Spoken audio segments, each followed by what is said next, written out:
Hello students, welcome to my channel. बच्चों, क्या आपको पता है कि एंशियंट चाइनीज लोग इंडिया को वेस्टर्न हेवन भी कहते थे। इमेजिन करो कि हमारा भारत उनके लिए एक हेवन था। तो आज हम समझेंगे कि कैसे इंडिया फॉरेनर्स के लिए इतना स्पेशल है थ्रू अवर सोशल साइंस का first chapter heritage of India. So without wasting any time समझते हैं पहला चैप्टर। हाँ जी बच्चों, तो हमारे चैप्टर हेरिटेज ऑफ इंडिया की शुरुआत होती है एक एंशियंट इंडियन श्लोक के साथ जो विष्णु पुराण में लिखा गया है।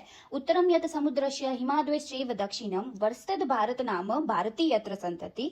जिसका मतलब बहुत सिंपल है बच्चों। नॉर्थ के हिमालय से लेके साउथ के इंडियन ओशन तक के बीच की जो जगह है, बीच की जो जमीन है, जिसे हम इंडिया कहते हैं, और यहाँ पे रहने वाले डिसेंडेंट्स वंशज को हम कहेंगे भारतीय इंडियन। अब बच्चों सोचो कि आप एक पूजा में बैठे हो और वहां पे पंडित जी बोल रहे हैं कि ये पूजा परफॉर्म हो रही है भारतवर्ष में या फिर भारत खंड में, जाम्बूद्वीप में, आर्यवर्ता में, तो थोड़ा सा सुन के अजीब लगेगा, है ना। अब ये अजीब मानने वाली बात नहीं है। एंशियंट टाइम में जब भी कोई ऑस्पिशियस सेरेमनी होती थी, यज्ञ पूजा की शुरुआत करते थे, तब उस टाइम पे ऐसे बोला जाता था कि ये पूजा परफॉर्म हो रही है, ये यज्ञ परफॉर्म हो रहा है भारत खंड में या फिर जाम्बूद्वीप में, भारतवर्ष में या फिर आर्यवर्ता में। ये एंशियंट टाइम्स में इंडिया को बोले जाने वाले कुछ नामों को याद रख लेना। तो हुआ हमारा इंट्रोडक्शन चैप्टर का। अब देखते हैं पहला टॉपिक जो है India location and area. Ancient India जो था वो बहुत बड़ा था, बहुत वास्ट था, जो आपको ऑलरेडी पता ही होगा, है ना, क्योंकि पाकिस्तान, नेपाल, भूटान, श्रीलंका, बांग्लादेश, ऐसी बहुत सारी कंट्रीज आ जाती थी जो इंडिया का ही पार्ट थी उस टाइम पे। But now India area wise बात करें तो 7th रैंक पे आता है, एंड पॉपुलेशन वाइज बात करें तो 2nd रैंक पे आता है, जो हमें याद रखना है। अभी तो हम ऐसे सोचेंगे 2nd रैंक पे आता है, कितना कूल, हम इतना आगे है, लेकिन नहीं बच्चों, पॉपुलेशन ज्यादा होती है तो उसके कुछ प्रोज एंड कॉन्स होते हैं। तो बच्चों याद रखना, एरिया वाइज इंडिया का 7th रैंक है और पॉपुलेशन वाइज हमारा 2nd रैंक पे आता है। देन नेक्स्ट टॉपिक है रीच एंड वेराइट हेरिटेज। हमेशा से ही हमारा Bharat trade oriented and peace loving रहा है। जैसे कि एंशियंट टाइम से ही हमने ट्रेड में बहुत आगे थे। हमारे स्पाइसेस है, हमारे कॉटन है, देन सिल्क है, ये वगैरह सेल होता था पूरे वर्ल्ड में। और उसके साथ साथ हमारे इंडियन कल्चर ने पीस लविंग को अपनाया है, मतलब शांति एंड अहिंसा में हम बिलीव करने वाले लोग हैं। हमने नॉन वायलेंस जैसी वैल्यू एक्सेप्ट की है और वर्ल्ड ने उसको एडमायर भी किया है। आज तक का बच्चों रिकॉर्ड रहा है कि हमने कभी भी सामने से किसी कंट्री के साथ लड़ाई या युद्ध नहीं किया है, लेकिन जब भी सामने किसी कंट्री ने कुछ पहल की है, युद्ध करने की कोशिश की है, तब हमने मुंह तोड़ जवाब दिया है, राइट। जैसे कि अभी रिसेंट एग्जांपल ले ले तो ऑपरेशन सिंदूर। अब इसके बारे में तो सबको पता ही है, इसके बारे में ज्यादा बोलने की मुझे जरूरत नहीं लग रही है। तो बच्चों, इंडिया का जो है वो रिच कल्चर एंड हेरिटेज रहा है। तो ये कैसे बना, है ना। क्वेश्चन होगा कि जो हमारी एंशियंट सिविलाइजेशन है, यहाँ से लेकर आज तक के जितने भी लोग रहे हैं, जितने भी लोग आए हैं, उन्होंने कंट्रीब्यूशन दिया है, जैसे कि scholar, scientist, artist, sages, historians, इन सब का कंट्रीब्यूशन रहा है। अब अगला टॉपिक है कल्चर। कल्चर का मतलब होता है, सिंपल वर्ड्स में कहे तो हमारे जीने का तरीका। हम कैसे रहते हैं, हम क्या खाते हैं, हम क्या पहनते हैं, हम बड़ों को हाथ जोड़कर नमस्ते कहते हैं, फिर क्या फेस्टिवल सेलिब्रेट करते हैं, ये सब आ जाता है हमारे कल्चर में। तो बच्चों, कल्चर एक पूरा पैकेज होता है जिसमें habits, values, traditions, customs and idols, ये सब मिल के जो हमें इंसान को बेहतर से बेहतर बनाने में हेल्प करे, तो उसे कहते हैं कल्चर। नेक्स्ट टॉपिक है heritage. Do you know what is the heritage. आप स्कूल में प्लेज में बोलते हो ना बच्चों डेली की, India is my country, I love my country and I am proud of its rich and varied heritage. Heritage का मतलब है, heritage is like a valuable gift, जो हमें गिफ्ट मिली है फ्रॉम अवर फोर फादर्स, जो हमें हमारे पूर्वजों से गिफ्ट में मिला है, उसे हम कहते हैं हेरिटेज। जैसे कि हमें थिंग्स लाइक जो मॉन्यूमेंट्स मिले हैं, बिल्डिंग्स वगैरह मिली है, नॉलेज वगैरह मिला है, तो ये सब हेरिटेज कहलाता है। हेरिटेज डिवाइड हुआ है दो डिवीजन में, एक है नेचुरल हेरिटेज और दूसरा होता है cultural heritage. So let's first look at the natural heritage. तो नेचुरल हेरिटेज नाम से ही हमें पता चल रहा है कि ऐसा गिफ्ट जो ह्यूमन को नेचर से मिला है, जैसे कि हो जाएगा mountains, rivers, forest, desert, ocean, sea, ये सब हो गया।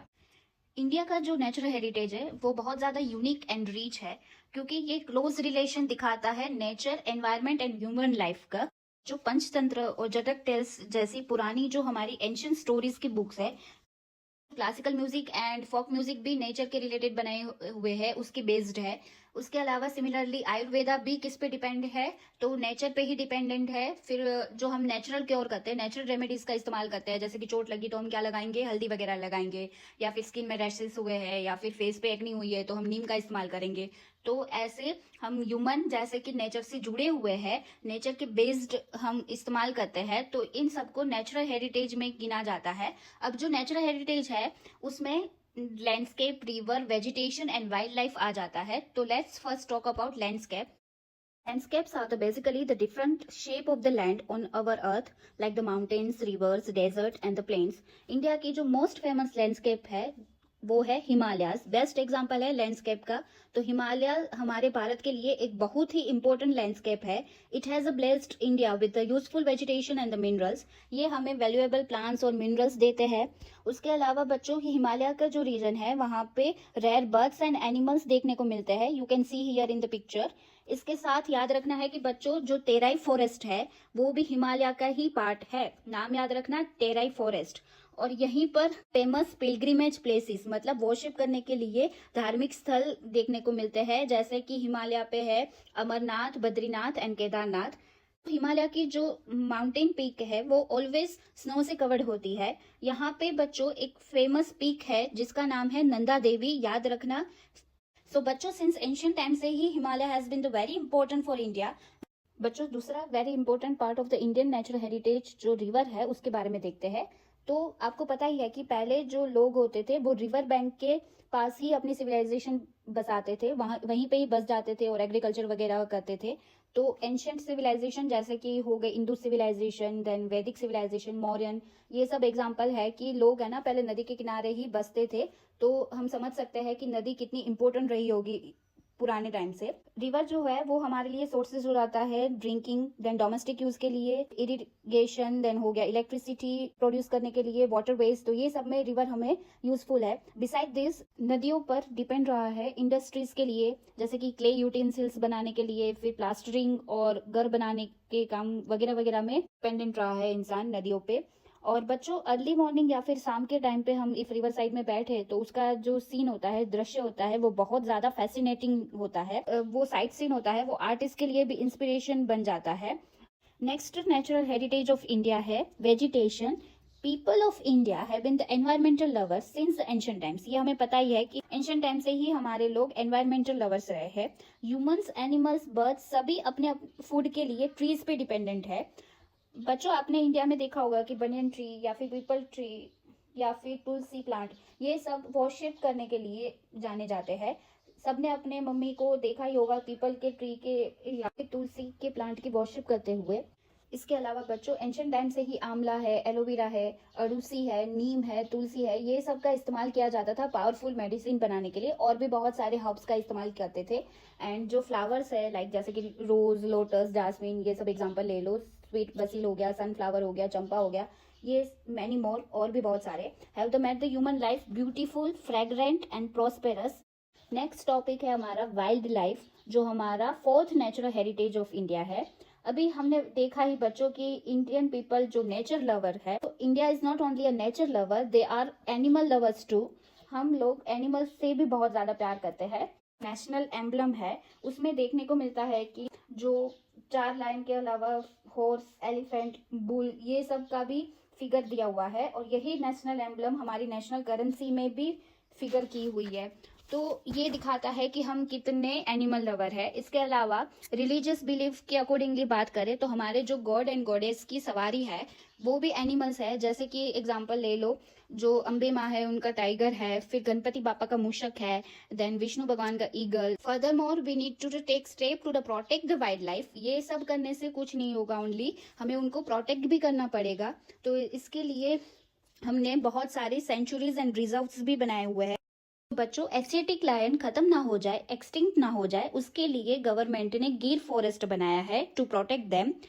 And not only that, strict laws have also been made for the safety of these animals. जो एनिमल्स की सेफ्टी के लिए हमने स्ट्रिक्ट लॉज भी बनाए हैं गवर्नमेंट ने। सो इससे ये पता चलता है कि फॉर इंडियंस हमारे लिए animals are not just creature of jungle. जंगल के सिर्फ प्राणी नहीं है, but a part of our culture and heritage, जो हमारे कल्चर एंड हेरिटेज का पार्ट है। तो ये हमारे 4 पॉइंट्स हमने देखे नेचुरल हेरिटेज ऑफ इंडिया के, जो थे landscape, river, wild life and vegetation. So we have already discussed the first division of heritage, natural heritage of India. Now let's move to the second division of heritage, which is cultural heritage of India. So what is the cultural heritage? Cultural heritage is a man-made heritage. जो भी वस्तु इंसान ने अपने tact, wisdom, art, skill से बनाई है, हम कहेंगे कल्चरल हेरिटेज. जब भी हम कोई फेमस स्कल्पचर्स जैसे कि बियर्डेड मैन, ये आप फिगर देख सकते हो, Ashoka pillars, statue of the Gautam Buddha in the meditation, Ellora caves की जो राष्ट्रकूटा डायनेस्टी में बनी हुई है, ये सब देखते हैं तो वी फील प्राउड, राइट? तो ये सब कल्चरल हेरिटेज कहलाता है. इसके अलावा प्लेसेस जैसे कि टेम्पल हो गया, टॉम्स हो गए, स्टूपास हो गए, फोर्ट हो गए, ये सब कल्चरल हेरिटेज का ही पार्ट होता है. और बात करें तो जो हमारी फ्रीडम मूवमेंट्स के टाइम पे हिस्टोरिकल प्लेसेस हुई है, जैसे कि साबरमती और फिर बारडोली हो गया, दांडी हो, ये सब फ्रीडम मूवमेंट के टाइम के जो हिस्टोरिकल प्लेसेस है, वो सब भी कल्चरल हेरिटेज का ही पार्ट है. इसके अलावा इंडिया ने कंट्रीब्यूशन दिया है लैंग्वेजेस में, discovery of the zero, then mathematics में, पॉलिटिकल साइंस में, calendar, astronomy, zoology, botany. Botany का मतलब होता है प्लांट्स वगैरह की जो स्टडी होती है. देन वास्तुशास्त्र, जब भी हम घर बनाते हैं तो किचन कौन सी डायरेक्शन में होना चाहिए, मंदिर बनाते हैं तो वो कौन सी डायरेक्शन में होना चाहिए, ये सब वास्तुशास्त्र से हमें देखने को मिलता है. सो इंडिया जो कल्चरल हेरिटेज रहा है, मॉन्यूमेंट्स या बिल्डिंग नहीं है, लेकिन ये सब नॉलेज, विजडम, आर्ट, ट्रेडिशंस, ये सब इंक्लूडेड होता है, जो हमें एक प्राउड इंडियन फील करवाता है ना बच्चों? तो ये सब जब भी हम देखते हैं तो हमें एक प्राउड फील होता है कि ये इंडिया का पार्ट है, इंडियन हेरिटेज का पार्ट है. नेक्स्ट टॉपिक है cultural heritage of Gujarat. Gujarat की बात करेंगे, ये तो इंडिया की बात हुई. अब हम स्पेसिफिक गुजरात में कौन कौन से हेरिटेज है उसके बारे में डिस्कस करेंगे. बच्चों, हमारा गुजरात सिर्फ गरबा या जलेबी फाफड़ा के लिए फेमस नहीं है. उसके अलावा गुजरात में इंडस वैली सिविलाइजेशन के कुछ इंपोर्टेंट साइट्स भी देखने को मिलते हैं, जैसे कि हो गए लोथाल, धोलावीरा और रंगपुर. बच्चों, आज भी जाओगे यहाँ पे तो इंडस वैली सिविलाइजेशन के रिमेन्स यहाँ पे देखने को मिलेंगे. इसके अलावा पिलग्रिमेज प्लेसेस की बात करें तो गुजरात में है victory tower of Vadnagar, Motera sun temple, और अहमदाबाद सिटी में जाओगे तो जामा मस्जिद, सीदी सैयद की जाली वगैरह हेरिटेज प्लेसेस आपको देखने को मिलेगी. इनके अलावा रिलीजियस प्लेसेस की बात करें तो गुजरात में है द्वारकाधीश टेम्पल, सोमनाथ टेम्पल जो 12 ज्योतिर्लिंग में से एक है, Somnath temple, Ambaji temple, Bahucharaji temple, Shamlaji, Dakor, Ranchhodrai temple भी गुजरात में ही है. Other than this tourism places Gujarat में है, जैसे कि पोलो फॉरेस्ट हो गया, काइट फेस्टिवल जो गुजरात का बहुत ज्यादा फेमस है, रणोत्सव जो कच्छ में है, हाँ वही कच्छ जो आपने कहीं पे सुना होगा, कच्छ नहीं देखा तो कुछ नहीं देखा, तो यही वाला कच्छ बच्चों. ये जो रणोत्सव है उसको देखने के लिए हर साल बहुत सारे फॉरेनर्स गुजरात में कच्छ में आते हैं. इनके अलावा टूरिस्ट प्लेसेस हम जैन और बुद्धिस्ट की बात करें तो है वडनगर, फिर तारंगा, शामळाजी, कोटेश्वर, ये सब.